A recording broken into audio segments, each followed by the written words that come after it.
parle-moi de toi. Installez-vous confortablement, c'est le début d'un voyage intime et captivant. Voici le 3e épisode. Pourrais-tu me faire un récapitulatif des adresses où tu as vécu ? Jusqu'à l'âge de 6 ans, je suis restée à la maison. À 6 ans, je suis allée à l'institution Saint-Hildeverre jusqu'à l'âge de 11 ans. À 11 ans, je suis allée en pension à Saint-Dominique à Rouen. En ce temps-là, ça s'appelait Sainte-Marguerite. Et maintenant, c'est Saint-Dominique. Je suis restée 1 an seulement parce que ma santé déclinait tellement on était dans des conditions vraiment rigoureuses. À 12 ans, je suis restée 1 an à Ferrières avec des cours par correspondance. À 13 ans, je suis allée de nouveau chez les dominicaines, mais à Étrépagny. C'était une autre institution dominicaine pour les jeunes filles qui avait émigré à Étrépagny. C'était une institution du Nord. J'ai connu beaucoup de filles du Nord à ce moment-là, mais ça s'est terminé parce qu'en 1944, je suis rentrée à Gournay. Ça a été l'année difficile de la libération et en 1945, je suis restée à Gournay jusqu'à mon bac. J'ai donc fait seconde, première et terminale à Gournay. Après, je suis allée à Rouen faire mes études, alternant avec Ferrières et Rouen dans des chambres qui étaient louées et qui n'avaient aucun romantisme. Après, tu rencontres grand-père, tu t'installes au Havre. 89 rue Louis Blanc, devant le cimetière, très arboré, donc très changeant à toutes les saisons. Une maison très agréable. Nous étions la famille au premier étage, la famille qui était d'abord Antoine et moi, mais très vite François, Valérie et Louis Vendry. Le cabinet médical occupait le rez-de-chaussée. C'était une maison que j'ai beaucoup aimée, comme par la suite la rue Marie-Talbot, des grands jardins partout. Au 15. Au 15 rue Marie-Talbot, oui, avec au nord la grande couronne qui sépare la ville haute de la ville basse, une couronne très arborée, très belle aussi à contempler. Nous avons passé tout le temps de l'éducation de nos enfants. On est arrivé, Louis Vendry avait quelques mois, on est resté jusqu'après la mort de grand-père, en 2002. Je suis partie en 2004, habiter au 47 rue Général de Gaulle, un grand appartement que j'ai beaucoup aimé également. J'ai toujours aimé l'endroit où j'étais.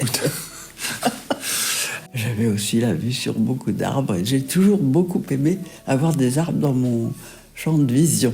Ce que j'ai encore à la résidence, là. Est-ce que tu peux me parler de ton travail ? En 1966, j'ai commencé à enseigner le français. Et comme j'avais fait presque 3 ans de médecine, j'ai pu enseigner un peu aussi aux futures infirmières, si l'on peut dire, à celles qui faisaient ce qu'on appelait le bac sanitaire et social. Le lycée a été créé à mon arrivée. Donc quand je suis arrivée à Jeanne d'Arc, c'était juste une classe de seconde qui démarrait. Donc je n'avais pas assez d'heures pour justifier un emploi et c'est pour ça que j'ai complété avec un BEP à ce moment-là, carrière sanitaire et sociale. Puis ça a été un bac après.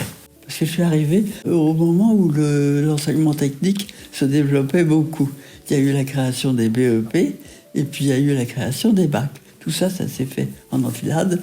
Et donc, ça a été très intéressant pour ceux qui enseignaient de pouvoir voir leurs élèves évoluer d'un cycle à l'autre. Et puis, elles-mêmes, pour les professeurs, puis elles-mêmes, parce que c'était surtout des femmes, d'enseigner dans des classes avec un niveau plus pointu, si l'on peut dire. J'ai enseigné 10 ans et en 1976, j'ai pris la direction sur la demande de la directrice qui m'avait employé, Sœur Marie-Joseph, qui partait du Havre et qui donc m'a laissé la direction du lycée, que j'ai dirigé pendant 13 ans. T'étais contente de prendre la direction ? C'était un honneur pour toi ?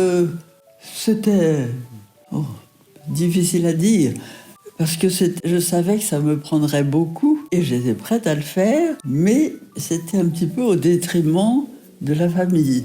Donc c'était un peu difficile, surtout au début, parce qu'il fallait que j'apprenne beaucoup de choses. Et d'un autre côté, j'étais très soutenue par les professeurs et par le personnel administratif. Vraiment, tout le monde me suivait vraiment avec beaucoup de dons personnels. Surtout quelques-unes, bien sûr, qui sont restées des amies d'ailleurs. Et j'ai toujours travaillé dans une ambiance très bonne. Jusqu'en 90. Après moi, il y a eu un Breton qui est arrivé, avec son ciré jaune et son baluchon sur le dos. Mais il n'est pas resté, malheureusement.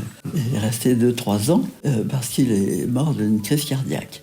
Et après, il a été remplacé par Alain Marr, qui terminait ses 10 ans d'enseignement, parce que pour diriger, il faut avoir enseigné 10 ans. Donc Alain terminait ses 10 ans d'enseignement et il a pu prendre la direction. Donc, ça a été un excellent directeur. Je crois savoir que tu avais eu de l'aide pour gérer les enfants quand tu as recommencé à travailler. Quand je suis arrivée rue Marie-Talbot, très vite, j'ai eu plusieurs petites jeunes filles. Il y a eu Ginette, il y a eu Jocelyne, entre autres, qui étaient des filles très gentilles, qui sont arrivées à 14 ans, sachant à peu près rien faire, mais qui, au fur et à mesure, ont pris beaucoup de métiers et beaucoup d'organisation dans leur travail, et elles m'ont aidé vraiment très, très efficacement, aussi bien l'une que l'autre. Et j'étais aussi aidée par Madame Susbiel, une femme de ménage qui venait une fois par semaine, qui faisait le repassage d'une façon merveilleuse, qui m'a beaucoup aidée dans mes travaux de peinture, pose de papier peint, enfin c'était très spécial. Elle le faisait très bien et elle m'a appris à le faire avec elle. Voilà. Quand j'ai travaillé, j'étais moins aidée. Parce que je n'étais pas là, en fait. Oui. Puis que c'était des filles très jeunes, il fallait un peu les materner. C'était des jeunes filles qu'on formait, mais qui travaillaient bien, et qui faisaient partie vraiment de la maison, de la famille. Grand-père et toi, vous avez fait construire une maison secondaire à la Trinité-sur-Mer. Cette maison s'appelait La Baleine, on a pu faire construire pour y habiter en 90, au moment de notre retraite, à tous les deux, parce qu'on a pris notre retraite à quelques mois d'écart. On s'est investi beaucoup dans La Baleine et on y a vécu aussi des moments très heureux, mais ça a dû prendre fin, évidemment, à la mort d'Antoine. Est-ce que tu avais on dit des hobbies en anglais, des passe-temps? Moi, j'aimais beaucoup le bricolage, mais je bricolais très peu parce que je n'en avais pas du tout de temps à moi. Parce que avec les 5 enfants et le travail, ça suffisait quand même à remplir mes journées. Et c'était quel type de bricolage que tu faisais? C'était repeindre les pièces, poser du papier peint. Par exemple, la boulangère, j'ai dû la gratter pendant des jours et des jours pour retrouver la ferraille initiale. Enfin, des tas de choses comme ça que j'aimais beaucoup faire. Mais ça te vient d'où, ça? J'ai fait Ma maman était assez bricoleuse, mon papa pas.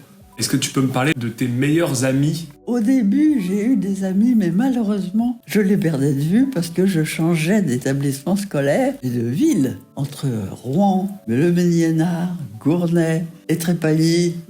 Évidemment, je perdais les amis chaque fois. Après mon mariage, on a très vite connu les Lanos, rue de la Source. Puis on connaissait plusieurs personnes dans le proche voisinage. On a connu Marie-Claude Lanos, les Bétrancourt, les Lafarge et d'autres. Mais enfin, c'est surtout ceux-là qui sont restés mes amis actuels. Les Angèle Brec, Pierre et Christiane, mes voisins.